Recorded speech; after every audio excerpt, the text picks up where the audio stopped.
बातमी आहे लालू प्रसाद यादव यांच्या संदर्भातली। लालू प्रसाद यादव यांच्या विविध मालमत्तांवरती सीबीआयनं छापेमारी केलेली आहे, परंतु हे भाजप सरकारचं षडयंत्र असल्याचा आरोप लालू प्रसाद यादव यांनी केलेला आहे। आणि महत्त्वाची बाब म्हणजे बिहारच्या राजकारणात मोठा भूकंप येण्याची शक्यता आहे।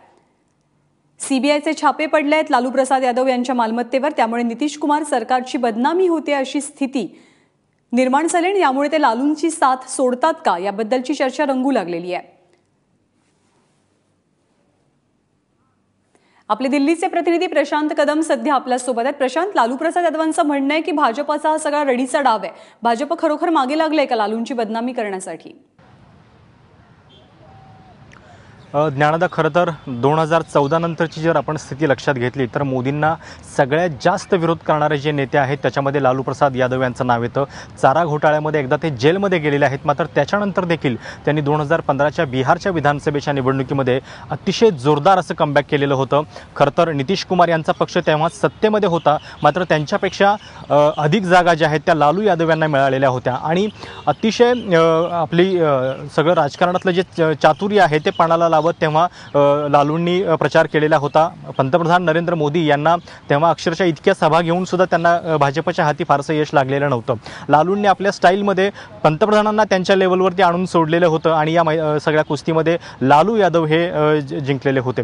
साहजिकच लालू यादव यांच्या रूपानं एक जो सतत टीका करणारा जो चेहरा आहे त्याला कुठेतरी डॅमेज करण्याचा प्रयत्न याच्या पाठीमागं या कारवाईमार्ग असू शकतो। मात्र भाजप हे वारंवार सांगत आलेले आहे की याच्या पाठीमागे कुठलंही राजकारण नाहीये, कारण सीबीआय जे आहे ते त्यांच्या कायद्यानुसार कारवाई करत आहे। अर्थात याच्यावरती विश्वास ठेवणं सामान्य लोकांना खरोखर अवघड आहे, कारण याच्या आधीचा इतिहास जो आहे तो फार फार मोठा आहे। बिहार हे अतिशय मोठं राज्य आहे आणि पॉलिटिकली जर आपण बघितलं तर 2019 साठीची जी तयारी आहे त्याच्यामध्ये नितीश कुमार यांच्यासारखा एखादा सहकारी गळाला लावण्यासाठी लालू यादव यांना डॅमेज करणं हे भाजपला राजकीय हिताचं नक्कीच असू शकतं आणि त्याच्यामुळेच या सीबीआयच्या कारवाईमध्ये अनेकांना राजकीय हालचालींचा देखील वास येतोय। त्याचबरोबर नितीश कुमार आणि भाजप यांची जवळीक काहीशी वाढू लागली गेल्या काही दिवसांमध्ये, तर नितीश कुमार साथ सोडणं लालूंची शक्य होऊ शकेल, राजकीय भूकंप पाहायला मिळेल बिहारमध्ये?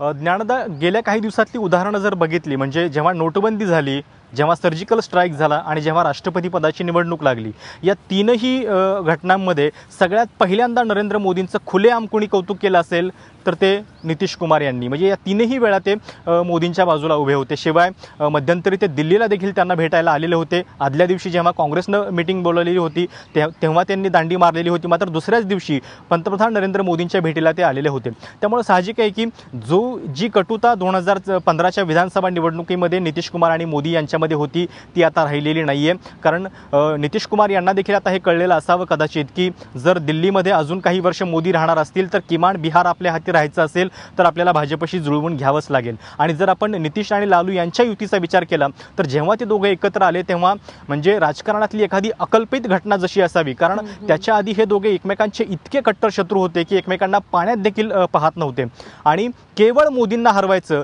या एका समान अजेंड्यावरती नितीश आणि लालू एकत्र आलेले होते। मात्र जेव्हा त्यांची युती झाली तेव्हापासूनच ही युती किती काळ टिकणार याच्याबद्दल सगळ्यांनाच साशंकता होती। बिहारमध्ये आता जी आपण शक्यता बोलतोय भाजप आणि नितीश एकत्र येण्याची, ही खरोखर म्हणजे अगदी पहिल्या दिवसापासून बोलली जात होती आणि अजून म्हणजे 2 वर्ष पण पूर्ण झालेली नाही आहेत बिहार सरकारला, त्याच्या आधीच नितीश कुमार कदाचित बीजेपीकडे जातील की काय अशी शक्यता आहे। आणि जर आपण सत्ता समीकरण बघितलं 243 एकूण आमदार आहेत, त्यापैकी जवळपास 71 आमदार जे आहेत ते नितीश कुमार यांच्याकडे तर भाजपकडे 51च्या आसपास आमदार आहेत। त्यामुळे संख्याबळाच्या दृष्टीने जरी हे दोघे एकत्र आले तरी आरामात सरकार नक्कीच बनवू शकतात। नक्कीच आगामी काळात भूकंप येणार का आणखी काही होणार हे लगेच स्पष्ट होईल। प्रशांत, धन्यवाद या सगळ्या माहितीबद्दल।